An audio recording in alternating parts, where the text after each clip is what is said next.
acknowledge the presence of our men of God here. నేను మన మధ్యలో ఉన్న దేవుడి దాసుని కూడా నేను చెప్తున్నాను. Pastor Kiran is the one who has invited me to this place. Kiran pastor గారు నన్ను ఇక్కడ ఆహ్వానించారు. And he told me that let us have a meeting here because we had a program where we met again this year at Shaker's place. ఆయన నన్ను ఇక్కడ ఆహ్వానించారు ఎందుకంటే నేను ఆరాధన చేసిన శేఖర్ ఒక ప్రదేశంలో పోయినసారి మేము కలుసుకున్నాం. And we met there this year again, and then we had a good time there. And he said that let us have a meeting here. And then I want to acknowledge Pastor Kiran. నేను పోయినసారి శేఖర్ వాళ్ళ ప్రదేశానికి వెళ్ళినప్పుడు మేము ఒకసారి కలుసుకున్నాము. అప్పుడు Kiran pastor గారు నాతో చెప్పారు ఇక్కడ కూడా ఒక మీటింగ్ జరగాలి అని. ఆ ద్వారా మేము ఇక్కడికి వచ్చాము. And thank you so much for inviting me. చాలా కృతజ్ఞత నన్ను ఇక్కడ ఆహ్వానించినందుకు. And this is Pastor Tarun. అయినా పాస్టర్ తరుణ్ గారు. Thank you so much for leading this session very wonderfully. మీరు చాలా కృతజ్ఞతలు ఈ సెషన్ అంతా కూడా జాగ్రత్తగా అందించారు. I want to acknowledge Pastor Mangaru. అలాగే పాస్టర్ గారు పని కృతజ్ఞతలు చేస్తున్నాను. Both of them. ఇద్దరిని కూడా. Thank you so much. అందరికీ వందనాలు. And I want to acknowledge every one of you. నేను ఇక్కడ మీ అందరికీ కూడా వందనాలు తెలియజేస్తున్నాను. And you all have come here. I know that this is some interior location. నాకు తెలిసి ఇది కొంచెం చాలా లోపల ప్రదేశం అని. And you have come here to listen to the word and to experience the presence of God. కానీ మీ అందరూ వాక్యం వినడానికి దేవుడి యొక్క అనుభవం పొందుకోవడానికి ఇక్కడికి వచ్చారు. Thank you so much for joining us. అందరికీ నా వందనాలు. Let us go into the presence of God. మన దేవుడి యొక్క సన్నిధిలో ఉండాలి.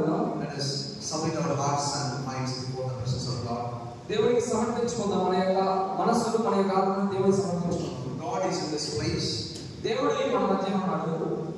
There was a time when Jacob, he woke up from the sleep and then he recognized that a particular location had the presence of God.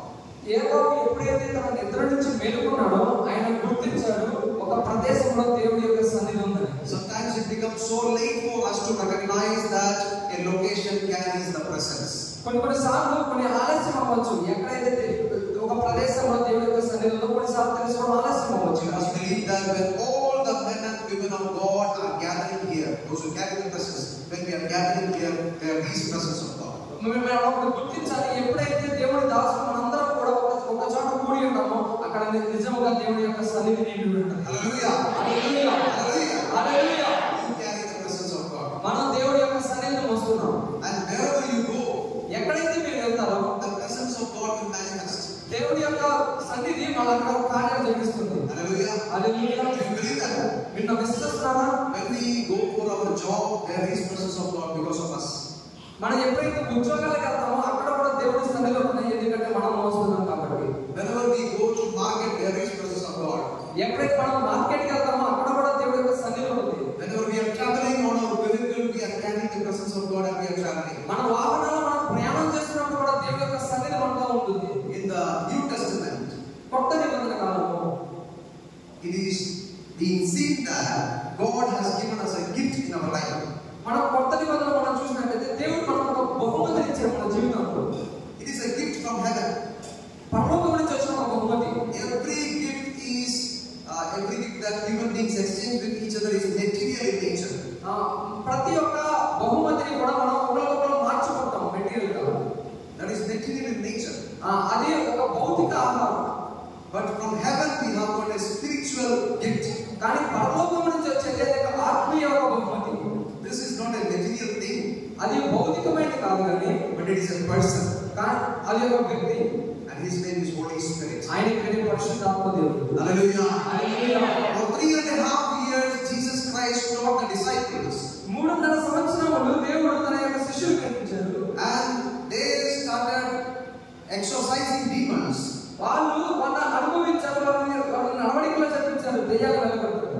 And they started doing miracles, signs and wonders because of the power that Jesus Christ gave them. శిష్యులు ఎప్పుడైతే దేవుడి యొక్క శక్తి పొందుకున్నారో వాళ్ళు దెయ్యాలు వెళ్ళగొట్టడం అద్భుత కార్యాలు జరిగించారు. ఏదైతే యేసుక్రీస్తు ప్రభువు వారికి ఇచ్చారో. Even after doing all these things, before Jesus Christ left this world, he gave them a promise and he said that wait for the Holy Spirit to come upon you. ఈ అన్ని శిష్యులు చేస్తూ కూడా యేసుక్రీస్తు ప్రభువు వారు వెళ్ళిపోయే ముందు ఒక మాట చెప్పారు. మీరు వేచి ఉండండి, పరిశుద్ధాత్మ దేవుడు మీ మీదకి వచ్చినప్పుడు కార్యాలు జరుగుతాయి. All the signs, wonders, miracles, healings and prophecies.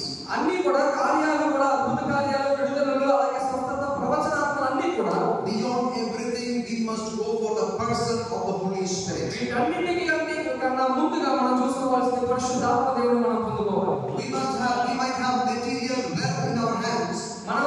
భౌతికమైన ఆర్థికమైన మన అవసరం మన చేతిలో ఉండొచ్చు. We might have house, మనకి ఇల్లు గృహం ఉండొచ్చు. we might have a car, మనకి కారు ఉండొచ్చు. we have good children, మనకి మంచి పిల్లలు ఉండొచ్చు. whatever that we can be proud about, we might have in our life. మనకి గర్వపడే ఏదైనా మన జీవితంలో ఉండొచ్చు. But if you don't have God, కానీ దేవుడు మన జీవితంలో లేకపోతే you don't have anything. మనకి ఏమీ లేదు. So having God, దేవుడిని కలిగి ఉండడం, that is the biggest thing that you need in your life. దేవుడిని కలిగి ఉండడం ఒక గొప్పది మన జీవితంలో. Hallelujah. Hallelujah. Is my voice audible? Is all of you hearing clearly? నా స్వరం అందరికీ అర్థమవుతుందా? Yes. Is there any disturbance? If you have any disturbance, please let us know, because we will arrange it accordingly. మీకు ఏదైనా అర్థం కాకుండా గలిబిలిగా ఉంటే నాకు చెప్పండి, దాన్ని మేము అరేంజ్ చేసుకుందాం. Hallelujah.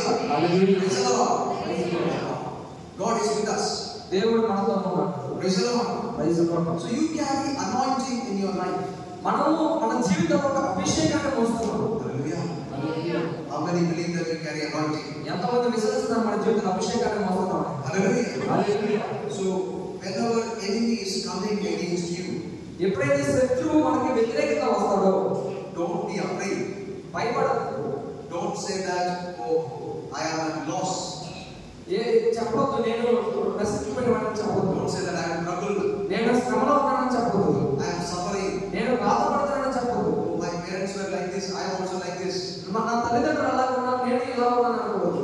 My life is like this. My life is cursed. నా యొక్క జీవితం శపించబడింది అనుకోవద్దు. See, you need to understand. Don't reply or don't respond according to the situation that you have. మీరు అర్థం చేసుకోవాల్సింది ఏంటంటే మన పరిస్థితిని బట్టి మనం నడుచుకోకూడదు. Because every time you will start speaking according to your situation. మనం ప్రతిసారి కూడా మన యొక్క పరిస్థితిని బట్టి మాట్లాడుతూ ఉంటాము. You should not speak according to your situation.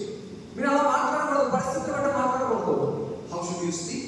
ఎలా మాట్లాడాలి? You should speak according to the word of God. మీరు దేవుడి యొక్క వాక్యం ద్వారా మాట్లాడాలి. Hallelujah. Hallelujah. Hallelujah. Hallelujah. Whenever you face problems in your life, ఎప్పుడైతే శ్రమలు మీ యొక్క జీవితంలో వస్తున్నాయో, you should begin to speak the language of the Spirit. శ్రమలు మన జీవితంలో వచ్చినప్పుడు మీరు ఎలా మాట్లాడాలంటే ఆత్మీయంగా మీరు మాట్లాడాలి. The language of Spirit is the language of violence. ఆత్మానుసారమైన భాష ఆత్మానుసారమైన కష్టం తీసుకొస్తుంది. It is the language of violence. అది ఒక What do you call violence in Telugu? హింసాత్మకమైన వరకు. Yeah, there is violence. అది హింసాత్మకమైనది. Because violence shall take it by force. That is what the word of God says. ఎప్పుడైతే హింస వస్తుందో దాని యొక్క సైన్యం మనకు వస్తుంది. అది మన బైబిల్ చెప్తుంది. Hallelujah. Hallelujah. So, anything you need from heaven, you have to use violence to get it. ఎప్పుడైతే మనకు పరలోకం నుంచి మనకి ఏదైనా కావాలంటే దానికి ఒక శ్రమ పెట్టడం తీసుకురావాలి. Hallelujah. Hallelujah. You should use violence to get it. హింసాత్మకమైన పని చేయాలి, మనం తీసుకోవాలంటే. You should not say that, okay, if God wants, He will give me.